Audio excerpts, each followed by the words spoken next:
Vozili smo ga na natjecateljskoj stazi.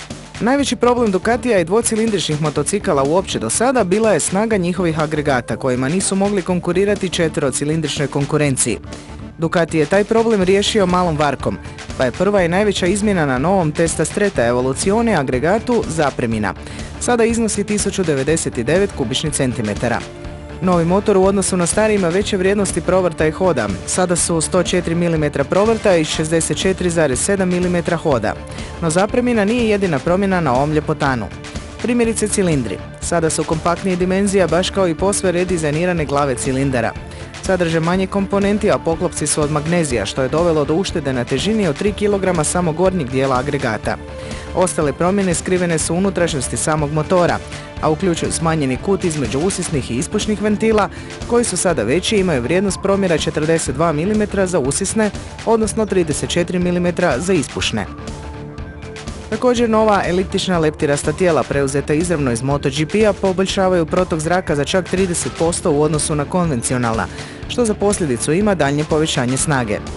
Daljnjim smanjenjem težine mnogih komponenti, uključujući mjenjačku kutiju, uljnu pumpu te primarni prijenos, došlo je do smanjenja ukupne težine motora za 5 kg u odnosu na agregat Testa Stretta sa modela 999.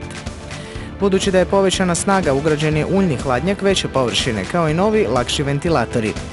Posljedica svega je pristojnih 160 konjskih snaga pri 9750 okretaja po minuti i veliki okretni moment od 123 Nm pri 8000. No ono po čemu je Ducati jedinstveni je odnos maksimalnog momenta motora prema kilogramu težine. I tu se 1098 okrunio pojasom svjetskog prvaka u kategoriji serijskih motocikala. Još uvijek nije na razini Japanaca koji iz svojih 4 cilindra ipak izvlače nekakvih 20 do 30 konjskih snaga realnih više. Ali toliko ima kvalitetnu ciklistiku, toliko ima dobar ovjes, toliko ima dobre kočnice da sve što gubi na ravnici velikim dijelom nadoknađuje u zavojima. Agregat je sam po sebi evolucija, kao što mu ime govori, i koliko god da je unaprijeđen, nije ono što plijeni najviše pozornosti. Tu dolazimo do dizajna koji nam se svidio na prvi pogled, iako će se uvijek naći poneki zlobnik koji će reći da to više nije pravi Ducati, odnosno da previše podsjeća na Japance. Naše je mišljenje upravo suprotno i držimo da motocikl jednostavno zrači osobnošću, iz koje god kuta gledali.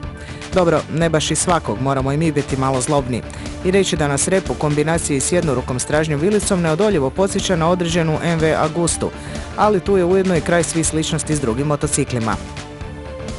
Zato se Ducatijeva veza kao na dlanu ističe ispod repa gdje se nalaze dva ispušna topa koji bude sjećanja na nezaboravnu 916-icu i čine završetak 212 ispušnog sustava te daju motociklu nezamjenjiv Ducatijev zvuk.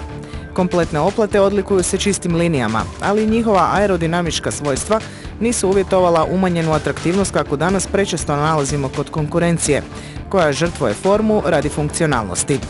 Ovdje to nije slučaj, sve djeluje jednostavno, skladno i funkcionalno, a opet oku ugodno. Da ta igračka ne bi bila samo lijepa za oko, brinu se mnogobrojne natjecateljske komponente kojima je 1098 krcat, počevši od cijevastog okvira dizajniranog u suradnji s Ducati Corseom, natjecateljskim odjelom tvornice. Glavnim cijevima promjer je povećan s 28 na 32 mm, dok je njihova debljina smanjena s 2 na 1,5, što je rezultiralo 14% većom čvrstoćom i uštedom na težini od 1,5 kg. Stražnji ovjes čini nova jednoruka stražnja aluminijska vilica, još jedna od poveznica s Ducatijem 916, a na nju se veže Showa monoamortizer hoda 127 mm, naravno podesiv po svim parametrima.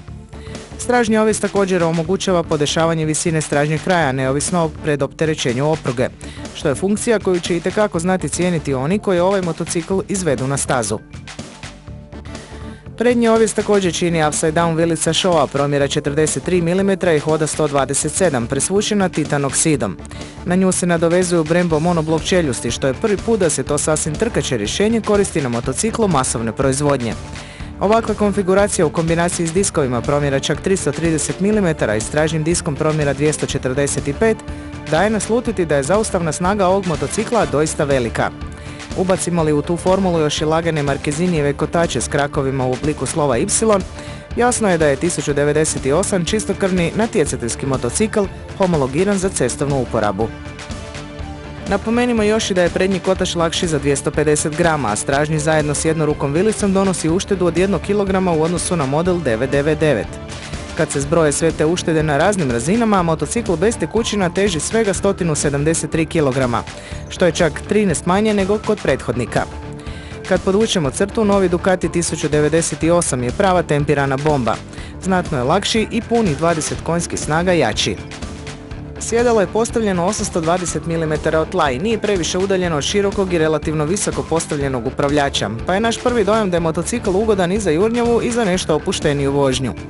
Položaj mi se jako sviđa, položaj sjedenja je stvarno pogođen. Pogođen je za sve vozilo ga je dosta ljudi u redakciji i nisam čuo nikoga da mu položaj sjedenja ne odgovara. Bilo da se radi o visokim, bilo da se radi o niskim ljudima, svima je bio dobar. I relativno raširen upravljač. Relativno raširen upravljač, vozač malo nagnut prema naprijed. Klasično uzak rezervoar, karakteristika za dvocilindraše. Općinjeni smo i spektakularnom instrument pločom od tekućih kristala, u velikoj mjeri preuzetom s egzotičnog modela Desmo Sedići. Instrument pločom dominira obrtomjer prikazan u obliku polukružne krivulje, dok je njezin donji dio rezerviran za gomilu podataka, od onih najosnovnijih pa sve do štoperice i podataka o vanjskoj temperaturi. Funkcijama se pristupa preko prekidača smještenog na lijevoj ručici upravljača, što je svježe i inteligentno rješenje.